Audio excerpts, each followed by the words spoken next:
Good morning and welcome back to the Share Series. I'm Dan Aldridge, founder of the Share Series and managing partner of Asbury Investor Relations. And with me this morning, I have the pleasure of speaking with VP of Investor Relations at Vital Farms, Matt Siler. So before we get started, just again wanted to remind everybody about the question feature on the top of the video player on the right. Please use that to submit questions throughout the session, and we'll get to those at the end. So with that, why don't we get started? Matt? Good morning. How you doing, Dan? Thanks for having us again. Good to be here at another Share event.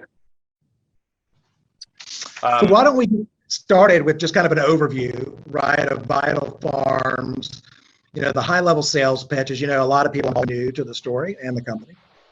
Yep, sure, no problem. I guess I should start by saying for all the retail investors out there, we are Vital Farms. We are on, our ticker is VITL, so you can find us out there in the market. Look, I'm happy to be here again to do another event with Dan. Did one last year. It was great. But a little bit about Vital Farms. Vital Farms is an ethical food company that's the leading U.S. brand of pasture-raised eggs. And we're the second largest brand of eggs in the U.S. by retail dollar sales at the end of 2022. We've been public since about August of 2020. And as a company, we've had a 37% net revenue CAGR since about 2014. Our eggs are a premium product. You can find it at your grocery stores and you can find them online. Our mission is to bring ethically produced food to the table. We believe three things set us apart from other competition. And that is one, our best in class relationship with our farmers. Two, our marketing prowess and brand building capability. And three, our people who we refer to internally as our crew. Today, we work with about over 300 family farms who share our commitment to the humane treatment of animals and sustainable agricultural practices.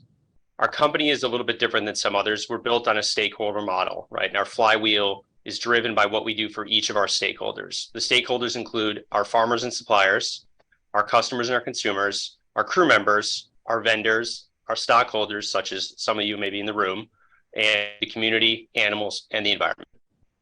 Part of our, commitment to our strategy and the way we operate is to do our things our way. Not always the cheapest way. It's not always the fastest way.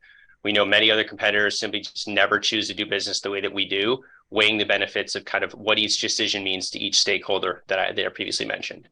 But again, the most important thing of our company is our farmer network and how we treat them, right? We do well and we're not overpaying for eggs. We're fair, which we normally have not seen historically from farmers.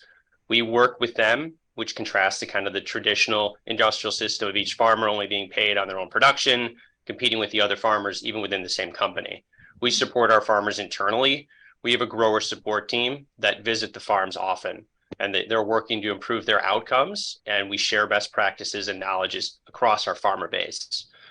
We have the farms audited independently, so we're on the same side of the table during that audit. We've experienced minimal attrition to our farmer network over the past 5 years because of how we treat the farmers. What's important to the company and the key to the company is our brand, the brand that we built and the brand that some of you may already be familiar with. We built this brand based on trust and doing things the right way. Our consumers demand this from us and they pay a premium price because we make many decisions that align with their values along the way. We've built brand equity through these actions and our unique kind of savvy marketing touch points that we refer to as keeping it bullshit free, which is the core of many of our advertising messages you might have seen. Consumers are attracted to our brand and stay with us because we connect with them, building lasting relationships by kind of calling like we see it and being open and honest about everything. Our values are truly lived by those people that work here, and we fostered a level of accountability internally because of those values. Our culture does not allow jerks. We focus on A players who believe in our values and work to make the company unique and keep it that way. It's not fancy, it's somewhat nuanced, but it's what sets us apart. Our moat is the 100 decisions we make each day to ensure all stakeholder outcomes are positive. This way of operating has allowed us to continue to build and maintain the trust of consumers across the United States and continue to build our brand. We believe this strategy will provide robust returns over time, and we feel like we've demonstrated that since we've been public. Some of the latest examples you can see in some of our filings, but look, we've done this through COVID, through inflation, and through any other macro challenges that you've seen, many of which have been in the past couple of years. So just some statistics quickly to wrap up. Our revenue grew almost 40% last year to $362 million, and our adjusted EBITDA basically doubled to over $16 million. We grew our volumes about 27% last year, well ahead of the conventional egg market, which kind of declined about 1%. We did this all while taking a low double-digit price increase. As we look ahead to the rest of 2023, we provided guidance for 25% net revenue growth to over $450 million, and we expect our adjusted EBITDA will be at least $30 million. Additionally, we guided for CapEx in the range of $25 to $30 million. And I'll stop there. Okay, perfect. Thanks, Matt. It's a lot of good information, and I love the mission statement of the no bullshit. Let's start really with the macro, right, and inflation, right? One of the most lines of inflation is food prices, and it's been eggs, right, have been on consumers' minds. So can you talk a little bit about what's going on there, what's actually happened, and what has Vital Farms done, to mitigate that, for the consumer? Right. Yeah, I never thought when I came here that we'd be dealing with egg memes and the prices of egg memes and everything out there in society, but here we are. So how do we get here? Basically, you had some general inflation, which you saw throughout much of the food chain over the last couple of years. That's played a role in some of it, right? The prices of inputs have gone up, but eggs specifically, it's a little bit more complicated. We've seen avian influenza impact the number of hens that can actually produce eggs here in the U.S. So when these laying hens are taken out of the flock, you turn into a supply and demand issue, right? Fewer eggs are produced that can be sold and that can be consumed. The demand doesn't necessarily change, right? People still want to eat eggs. People still want to bake. So you've seen that avian influenza impact really hit prices to the upside, right? Because supply has gone down over the last few quarters. If you think about where are we going from here, right? So that happened a lot in Q3. It significantly impacted Q4, right? Where demand was high and supply was low. So prices were as high as they've been in, 30, 40 years. Historically, if you look at when these cycles occur, the last time there was avian influenza was in 2016. And so there was a shortage of supply throughout the industry, as we've seen over the last 6 to 8 months. Then there was a little bit of a supply boom, right? So as any commodity, you'll see over time, if we start to run out of it, more farmers will produce it, et cetera. And then it corrects itself in kind of economics 101. So last time there was an oversupply, and we saw the prices of eggs go down significantly. So I'm not sure exactly how it will play out again this time, right? I think we have seen some of the birds return to the flock in recent months, but it's something that will likely be corrected, by the spring of this year, early summer. So think like, June. What we found last time when the supply came back is it really didn't affect our growth rate. Because of where we're priced at a premium. We're kind of well above some of the areas within eggs that have seen the significant price increases, right? We've been at a premium to them. Our, spread to those eggs has lessened in recent months, but for the most part, we have been focused on a consumer that's, focused on selecting an egg or a product like ours. It's at the high end of the market versus others because they're attracted to our brand, because they're attracted to the way we do things, because of how we treat the animals. So it's that flywheel I mentioned earlier in terms of what we're doing attracts people to the brand and keeps them there, regardless of what prices are doing at the lower end. Like I talked about just a moment ago with our guidance to 2023, as a result of the dynamics in play that we just discussed, right? The supply situation likely gets somewhat corrected by the time we get into the summer. We think the broader market will have an impact potentially on our growth rates in the second half of the year. So we have guided to the first half being stronger than the second half. And for the most part, that is, first half above 25%, second half likely a little bit below that. But it's mostly because we're going to be lapping a Q4 where you had shortages on the shelf last year, right? There just weren't eggs. So I don't think we're going to have the opportunity to get bought as well as we did in the fourth quarter because some competitors aren't on the shelf, right? Those blank shelves won't be there next year. So that'll make the comparison a little bit more difficult. But for the most part, we see great demand currently, and the pricing that's happened below us hasn't truly impacted our ability to do business or our volumes to this point. Okay, great. So let's get into some more kind of general questions. And so you talked about the great growth that you've seen right in top line over the last several years. Can you talk about really the drivers behind that? What's going to continue to drive that growth right as we go forward, and what are you excited about for the future? Yeah, definitely. Great question. So look, we're a premium company, premium brand. We've done a significant level of distribution gains over the past 4 or 5 years. Like we're available in over 22,000 stores in the US. And so we've done a good job, and if we've done our jobs correctly, right, we're in most of the stores we're supposed to be in, right? So where do we go from here? We have a significant opportunity to expand distribution in the stores that we're in, right? So if you think about it, we have some stores in kind of specialty natural channel retail where we have double-digit SKUs on the shelf. And if I look at other, more traditional grocers, or even someone that's like a mass merchant like a Target, we only have 3 or 4 SKUs on shelf. So adding SKUs to the stores that we're already in can provide, hundreds of millions of dollars of opportunity in terms of net revenue from here. If you think about it, we talked about it publicly, right? We are in 10.5 million households in the United States, right? They call it 130 million in total. Of those 130 million, 98% of those houses buy eggs every year. So we have a, kind of a mid-single digit share of the market. And we think there's significant opportunity to continue to grow the number of households that are buying Vital Farms products as we increase our awareness and people learn about the brand and understand what we offer. So we're pretty bullish on the opportunity for net revenue to continue to really grow here, given the opportunity we have to get more SKUs in stores and get in front of more consumers and give them the opportunity to try us out. So let's shift gears a little bit, talk about supply chain. You touched on it a little bit, a bit of moat for you guys. Obviously you still have capacity left at the one facility that you recently opened, but you're already now investing right into another. And so talk about kind of the thoughts behind that and what you've been able to do to manage your operating environment. Right. No, that's a good question and a good point to bring up. So yeah, we currently have a facility in Springfield, Missouri. We call it Egg Central Station. It's where we process and pack all of our eggs. It currently has the ability to, support a $700 million plus net revenue egg business. We expanded the facility and opened it last year in 2022. So it's doing really well. But there's still significant room there for, the near-term growth potential we have. What we're thinking about though is, what do we do about once we get past 700 million? As a company, we're one that prides ourselves on not having supply chain bottlenecks, right? We didn't have supply chain bottlenecks through COVID. We've done a great job of managing through kind of this last inflationary period.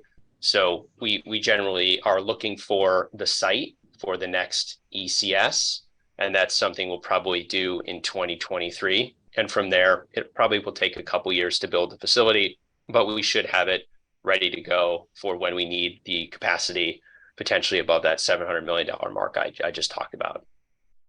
Yeah, and I'm sure you can't disclose it at this point, but I imagine the facility is probably going to be pretty far away from the current one. Can you share any kind of information on possibly would it be on the West Coast or still kind of in the pasture belt area? So, we're looking at a couple of sites. I think the debate is, does it go to one kind of half of the country or the other, or does it stay in kind of a central location where the farms are? And that's the kind of debate we're having right now. Okay. All right. So let's go back to the farmers, right? Because obviously that is a key piece of the strategy, and the contracts that you have with them. Can you talk about how you set that up, the number that you have today, and how you've grown that and how you plan to grow that number as you go forward? Yep, sure. So generally, we have over 300 small family farms that we work with now, and they are on various contracts. When someone comes to us, generally, we don't really do a lot of farm marketing. It's a word of mouth thing. We're known in the community, and we, have people knock on the door and say, hey, I've heard from my friend that you guys are a great operator. I'd like to work with you. How does it work? So generally, they will provide, they need about 50 acres of land to do this. And so most of our farmers are actually doing some other type of farming, right? They're not just specifically egg farmers. They're not egg farmers that are kind of changing the way they do things. We generally new farmers and teach them to do things our way. Once we go through and we look at their land and make sure that they have everything we need, the farmers are required to get financing, right? So they will build a barn to our specifications. The barns and the working capital for such is well over $1 million. So they will, be on the hook for their own operations, right? We basically set them up to succeed. We want to pay them and get them a fair return on their eggs so that they have a cash flow business that is steady. It generally takes us 8 to 12 months to get a farmer into the network. Once they're in the network, the contract they sign initially is for 3 flocks, and a flock lasts, call it a year and a half of egg producing capability. So that first contract they sign is about 4.5 years. Each renewal is just a 1 flock renewal. Each flock is 20,000 birds. And so essentially, That was the next question. What's that? How many are in a flock, which is 20,000. 20,000 birds, right? So there's 20,000 birds per barn. Some farms have 2 barns, but most of them have 1 single barn. We pay them a price for the eggs based on weight, and they buy the feed. They're essentially running their own operation. It's their capital, but we are contractually obligated to buy every single egg they produce. We have the pricing power at retail. They don't. So their price is, based on the weight of the eggs. We also true them up every quarter for what's happening with feed costs. So as you can imagine, lately the eggs from our perspective have been a little bit more expensive, but we want the farmers to, again, maintain a fair return throughout times of inflation. And this past year we've increased the farmer pay, right? We took it up in the fourth quarter. It's going to be in place for all 2023. That's in our guidance. But again, it's about, providing the farmer the opportunity and making sure our supply chain is resilient even during times of craziness with inflation. And so that's kind of how it works. Okay, we got a question from the audience, and it's actually proposed to this topic. But how do you identify farms? And if you're a farmer or you have a family farm, how do you get in touch with Vital Farms to actually get into the program? It's interesting. So I will get emails internally once in a while from farmers. They say, hey, I'm in Kansas. I'd like to, get hooked up with Vital Farms, and we send them to our grower support team, right? So that's the network that is doing a lot of the kind of inbound, I guess you could call it marketing / contracting, right, with the farmers. That they're the ones in the community, right? That's like we have grower support personnel all over the central United States, and so they have relationships with farmers in town. They have relationships with feed mills. A lot of it is, again, word of mouth.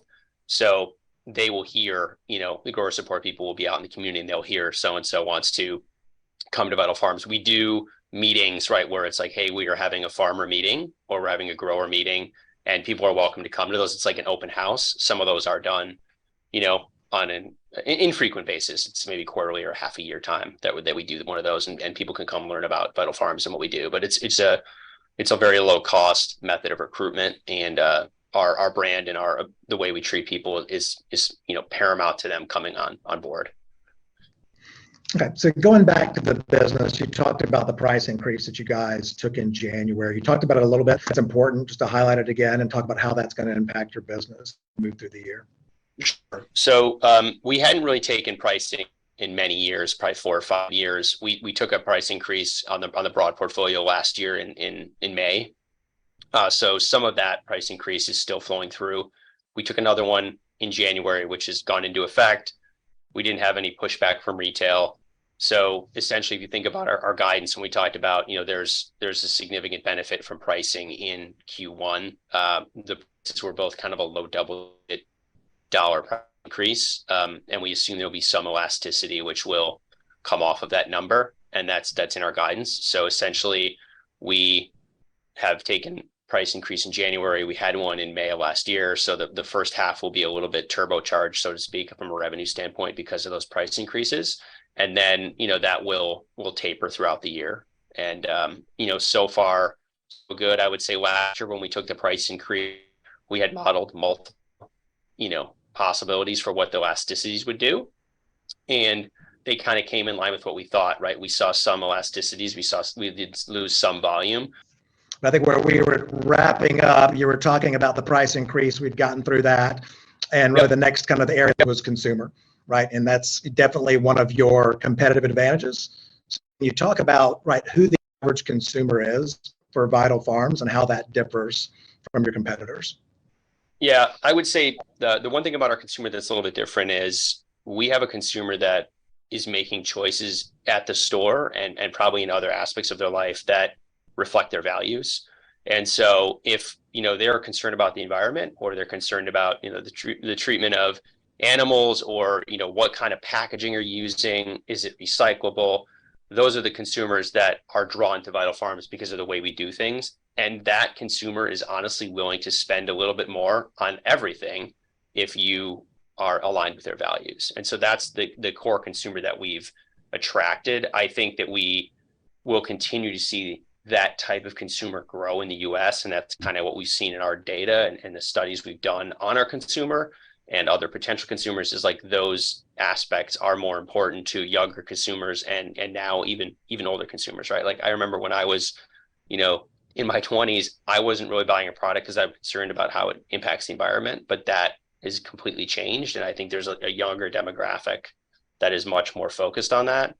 Our consumers, just in terms of some statistics, right? They are, between 25 and 65, the household income is over 60,000 a year. We have about 19 million there are about 19 million of these households with some of these specific characteristics that we've targeted initially. We do think that this will grow, and we believe there's an opportunity beyond that 19 million households that's quite significant. But for the most part, it's a college educated working consumer that tends to spend a little bit more when they believe their values are aligned with the product itself. Makes sense. And as for your next question, which is probably what do you see now from consumers and how are the consumers currently behaving, we haven't really seen any impact. We'll report Q1 in May, so I can't really talk about that. But throughout last year, we really didn't see any impact. I know we've heard things in the news about the consumer might be softening. Are we going into a recession? I do think that discretionary products kind of get hit before stuff that's more consumable, groceries, et cetera. And so we'll see if that plays out again, like as in times of economic strife. But, for the most part, we believe we're really well positioned, right? What happened in the last recession was you had some trade down, right? But you also had people trade away from restaurants and eat more at home, which would help us. And, we're a cheap source of protein, right? So if you want to maybe not buy steak, you could still get a lot of great protein through eggs, which are much cheaper kind of per item option. So we'll see. But so far we haven't seen anything. And, the world's been wild the last few years, so you never know. But, so far so good. Okay.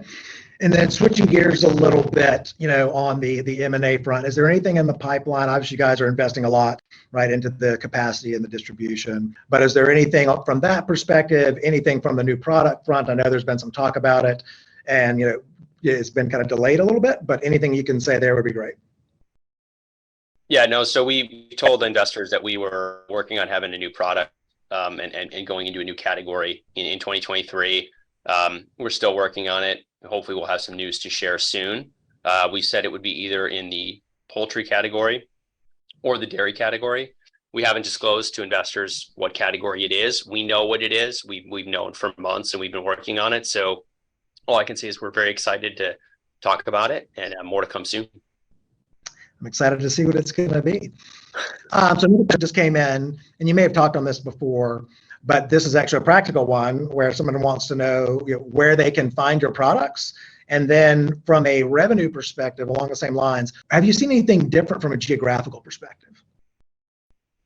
I'll take the second one first. So in terms of the geographic perspective, we have had the greatest growth in last year in the Northeast. We're pretty well penetrated across the U.S., very well penetrated on the West Coast, and in Texas, given we're based in Austin, pretty well penetrated in the Southeast. But the Northeast is where we have a significant opportunity. The Midwest, we have a significant opportunity, and we've seen a lot of growth in those regions, with more to come. I think I grew up in the Midwest, and there are stores where I go to there that didn't have the products 2 years ago, and now they're getting the products. So we're starting to get some real nice growth in those areas. But the Northeast is probably the one that's a little underpenetrated for some of the retail investors that are probably on this call, right? It's always kind of funny that the New York investor base is, where can I get it? Where can I get it?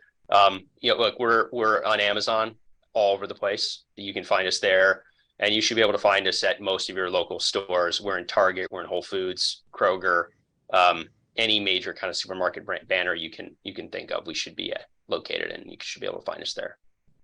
Oh, well, perfect. We're actually coming to the bottom of the hour. And so, Matt, I'm going to turn it over to you for any kind of closing comments, and we'll wrap it up. No, I just want to say thanks again for the opportunity. Look, we're growing. We're going to have improved returns and improved margins this year, and I think it's a great time to get involved with Vital Farms. We're probably going to have some. Hopefully, we're going to have some new category announcements coming up soon. So there should be a lot of positive news flow out of our company over the next 6 to 12 months at least. Well, appreciate having you guys again, and look forward to obviously continuing following the story. And for everybody that's staying tuned online, up next we have International Money Express that will start at 10 o'clock. Matt, Vital Farms, again, thank you for joining us, and we'll see you next time.